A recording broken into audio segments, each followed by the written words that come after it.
जय श्री कृष्णा। पवित्र वैशाख महीने की कथा व महात्म 13वां अध्याय। ब्रह्मा जी कहने लगे, हे यम, इसमें क्या आश्चर्य की बात है? क्यों दुखी होते हो? सद्गुणों से ईर्ष्या करना मरणांतक होता है। उसके उच्चारण मात्र से ही परम पद की प्राप्ति होती है।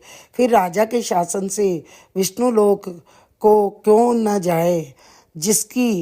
जिनकी जिह्वा पर हरि ये 2 अक्षर विराजमान हैं और जो विष्णु भगवान को प्रणाम करते हैं, स्मरण करते हैं और उनके गुणानुवाद गान करते हैं, उनको अश्वमेघ यज्ञों के समान फल मिलता है। संपूर्ण पाप दूर हो जाते हैं। भगवान प्रसन्न होने से विष्णु लोक प्राप्त कर सायुज्यता प्राप्त करते हैं। यज्ञ करने वाले, कुरुक्षेत्र या सरस्वती में स्नान करने वालों को तो फिर से जन्म लेना पड़ता है, परंतु वैशाख महीने में जो माधव भगवान के धर्मों का पालन करता है, उन पर विष्णु भगवान प्रसन्न होकर सदा उसकी सहायता करते हैं। उस राजा का प्रभाव मेरे वश में नहीं है, क्योंकि वासुदेव भगवान के भक्तों का अशुभ कहीं नहीं होता। उसको जन्म, मृत्यु, जरा, व्याधि आदि भय नहीं व्यापते।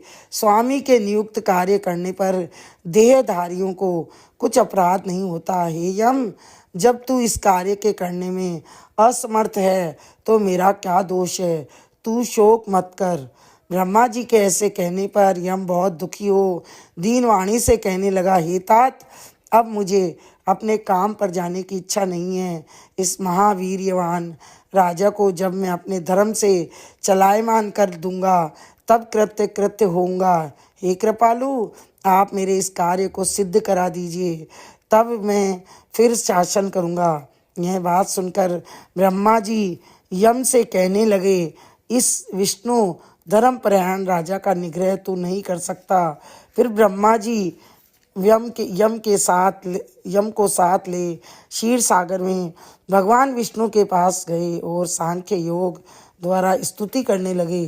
तब विष्णु भगवान प्रकट हुए तो यम और ब्रह्मा ने प्रणाम किया। तत्पश्चात विष्णु भगवान ने आने का कारण पूछा। ब्रह्मा जी बोले, हे श्रेष्ठ, आपके दास राजा के शासन में सब मनुष्य वैशाख धर्मों को करके विष्णु पद को प्राप्त करते चले आ रहे हैं। इसी कारण यमपुरी शून्य हो गई है।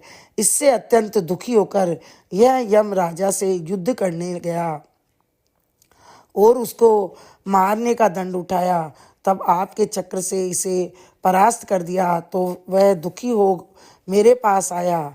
हम आपके महात्मा भक्तों को दंड देने के सामर्थ्य नहीं रखते हैं, अतएव हे महाविभो, हम आपकी शरण में आए हैं। इसलिए हे प्रभु, उस राजा को दंड देकर आप अपने यम की रक्षा करिए।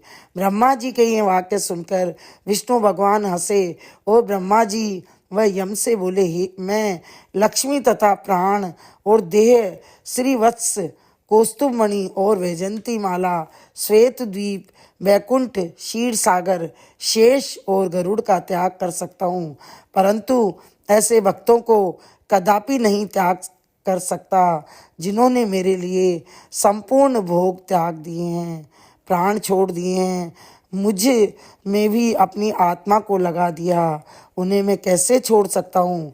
अतः हे यम, मैं तेरे दुख को दूर करने का उपाय बताता हूँ। उस राजा को मैंने 10 सहस्त्र वर्ष की आयु दी और उसमें से 8 सहस्त्र वर्ष बीत चुके हैं।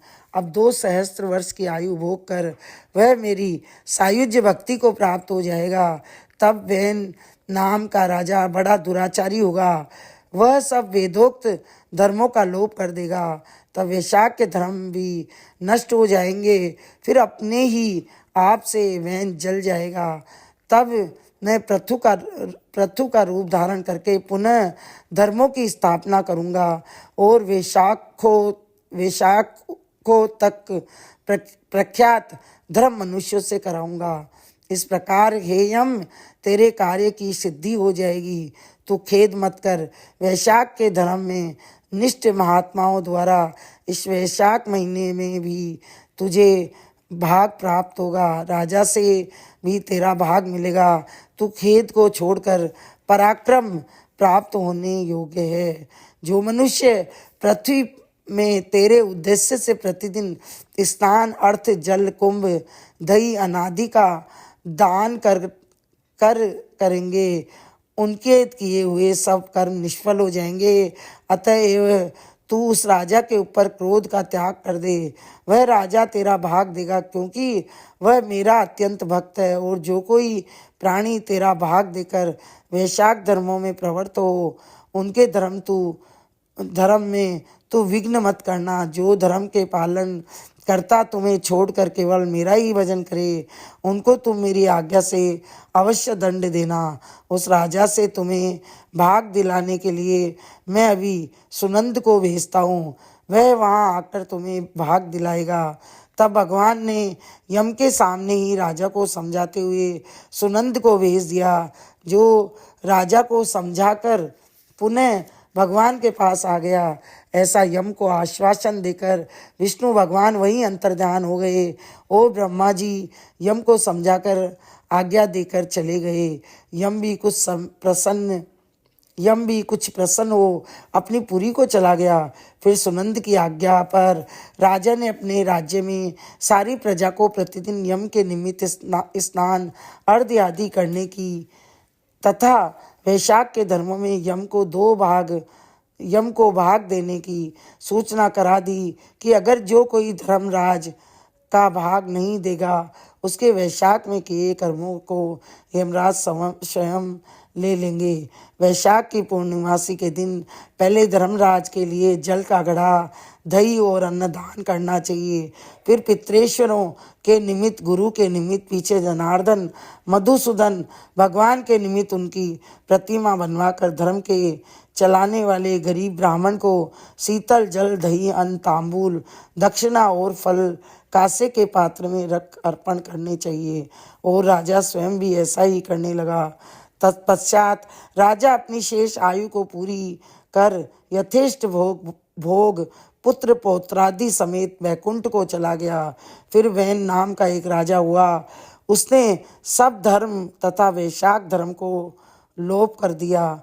अतः सब प्राणी धर्मों को करना भूल गए। इसी कारण वैशाखोक्त धर्म बहुत प्रसिद्ध नहीं रहा। विष्णु भगवान के कोई बिरले व्यक्ति इन धर्मों को जानते हैं। बोली विष्णु भगवान की जय, वैशाख महात्म की जय।